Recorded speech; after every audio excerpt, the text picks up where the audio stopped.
আসসালামু আলাইকুম।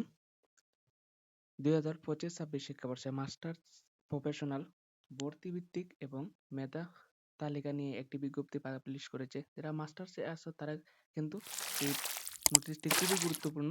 তো আজকের ভিডিওতে থাকছে মাস্টার্সের ২০২৫-২৬ শিক্ষাবর্ষে মাস্টার্স পরীক্ষা নিয়ে একটি বিজ্ঞপ্তি প্রকাশ হয়েছে। তো চলো শুরু করি। এখান থেকে এসএসসি কর্নারে গেলে ২০২৫-২৬ শিক্ষাবর্ষে মাস্টার্স প্রফেশনাল ভর্তি কার্যক্রম, কোর্স ভিত্তিক মেধা তালিকা প্রকাশ ও কলেজ কর্তৃপক্ষ চূড়ান্ত ভর্তি নিশ্চয়ন সম্পর্কিত জরুরি বিজ্ঞপ্তি। যে মাস্টার্সের যারা আছে তাদের জন্য কিন্তু এটি খুবই গুরুত্বপূর্ণ। ২০২৫-২৬ শিক্ষাবর্ষে মাস্টার্স প্রফেশনাল ভর্তি কার্যক্রম, কোর্স ভিত্তিক মেধা তালিকা প্রকাশ ও কলেজের কর্তৃপক্ষ চূড়ান্ত ভর্তি নিশ্চয়ন সম্পর্কিত জরুরি বিজ্ঞপ্তি। এখানে যে জাতীয় বিশ্ববিদ্যালয় অধিভুক্ত মাস্টার্স প্রফেশনাল কোর্সের প্রদানকারী কলেজসমূহ চলমান শিক্ষাবর্ষ অনুযায়ী এলএলবি প্রথম বর্ষের ২৫-২৬ post graduate diploma in journalism ২০২৫-২৬ post graduate diploma in library and information science ২০২৫-২৬ এমবিবিএ ইন অ্যাপারেল মার্চেন্ডাইজিং ২০২৪-২৫ ও MBA in fashion design and technology ২৪-২৫ কোর্সসমূহ মেধা তালিকা ৮ই জানুয়ারি ২০২৬ তারিখ বিকাল ৪টা প্রকাশ করা হবে।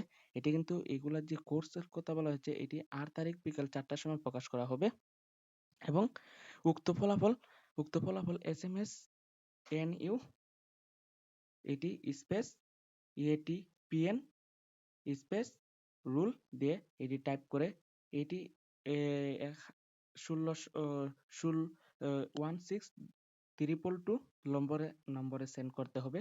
এর মাধ্যমে একই দিনে বিকাল ৪টা থেকে ভর্তি বিষয়ক ওয়েবসাইটে রাত ৯টা থেকে পাওয়া যাবে। রাত ৯টা পর্যন্ত এটি পাওয়া যাবে ওয়েবসাইটের মাধ্যমে। উল্লেখ্য যে ২০২৫-২৬ শিক্ষাবর্ষে মাস্টার প্রফেশনাল ভর্তি কার্যক্রম মেধা তালিকায় স্থানপ্রাপ্ত কোনো শিক্ষার্থী মাস্টার্স নিয়মিত প্রাইভেট ও অথবা মাস্টার্স প্রফেশনাল কোর্সের যে শিক্ষাবর্ষে হোক না কেন বর্তমানে অধ্যয়ন থাকলে তাকে অবশ্যই ১৪ই জানুয়ারি ২০২৬ তারিখের মধ্যে পরবর্তীতে ভর্তির বাতিল করে এ শিক্ষা কার্যক্রম ভর্তি হতে হবে। অন্যথায় দ্বৈত ভর্তির কারণে তার রেজিস্ট্রেশন বাতিল গণ্য হবে। দ্বৈত হচ্ছে লিগে একই জায়গায় দুইটি আবেদন করে বা এটি বাতিল হয়ে যাবে। এছাড়াও জাতীয় বিশ্ববিদ্যালয় ব্যতীত অন্য যে কোনো বিশ্ববিদ্যালয় থেকে স্নাতক ডিগ্রিধারী শিক্ষার্থীকে শিক্ষা কার্যক্রমে ভর্তি হতে অবশ্যই মাইগ্রেশন সার্টিফিকেট সংক্রান্ত কলেজ জমা দিতে হবে। অধ্যয়ত তার ভর্তি বাতিল বলে গণ্য হবে। এই শিক্ষা ভর্তি কার্যক্রম ভর্তিকৃত শিক্ষার্থীদের ক্লাস ২৫শে জানুয়ারি থেকে আবার শুরু হবে, যা ২৬ মাসে কয়েকদিনের মধ্যে এটি সম্পূর্ণ করতে হবে। এখানে আছে যে ক্রমিক ক্রমিক বিবরণ তারিখ। এখানে সবকিছু এখানে মোট ৫টা আছে। এখানে ৫টা আছে, সরি ৪টা আছে। এখানে ১ নম্বরে আছে মেধা তালিকা স্থানপ্রাপ্ত শিক্ষার্থীদের অনলাইন ও চূড়ান্ত ভর্তি ফরম ও এর প্রিন্ট কপি সংগ্রহের তারিখ।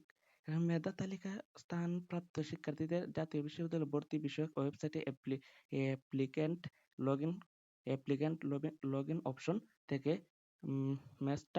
মাস্টার্স প্রোব লগইন লিংক দিয়ে সঠিক রুল নম্বর ও পিন এন্ট্রি দিয়ে চূড়ান্ত ভর্তি ফর্ম পূরণ করতে হবে এবং এর প্রিন্ট কপি সংগ্রহণ করতে হবে। এটির মেয়াদ হচ্ছে ৮/১/২৬ থেকে ১৯/১/২০২৬ পর্যন্ত এবং দ্বিতীয় নম্বর মেধা তালিকায় স্থানপ্রাপ্ত শিক্ষার্থীদের রেজিস্ট্রেশন ফি ভর্তি নির্দেশিকার ১০ নং অনুচ্ছেদ কোর্স ভিত্তিক বর্ণিত হারে সংশ্লিষ্ট কলেজ কর্তৃপক্ষ নির্ধারিত মোবাইল ও ব্যাংকিং এর মাধ্যমে অথবা সরাসরি জমা দেওয়ার তারিখ এটি হচ্ছে ১০ থেকে ২০ তারিখ পর্যন্ত এবং 3 নাম্বার আছে কলেজ কর্তৃপক্ষ মেধা তালিকায় স্থানপ্রাপ্ত শিক্ষার্থীদের চূড়ান্ত ভর্তি অনলাইনে নিশ্চয়নের তারিখ।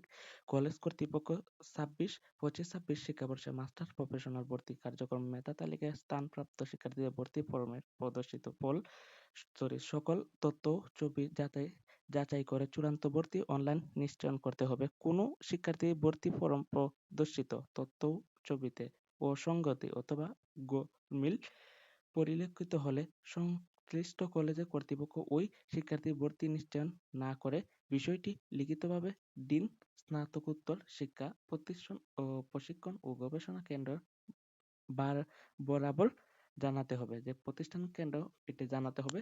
এটির মেয়াদ হচ্ছে 10-21-2026 মানে ও মাসের। 4 নম্বর আছে কলেজ কর্তৃক মেধা তালিকায় ভর্তিকৃত শিক্ষার্থীদের রেজিস্ট্রেশন ফির জাতীয় বিশ্ববিদ্যালয়ের নির্ধারিত অংশ ভর্তি নির্দেশিকায় 10 নং অনুচ্ছেদ কোর্স ভিত্তিক বর্ণিত হারে যে কোনো সোনালী ব্যাংক শাখায় সোনালী সেবার মাধ্যমে জমা দেওয়ার তারিখ।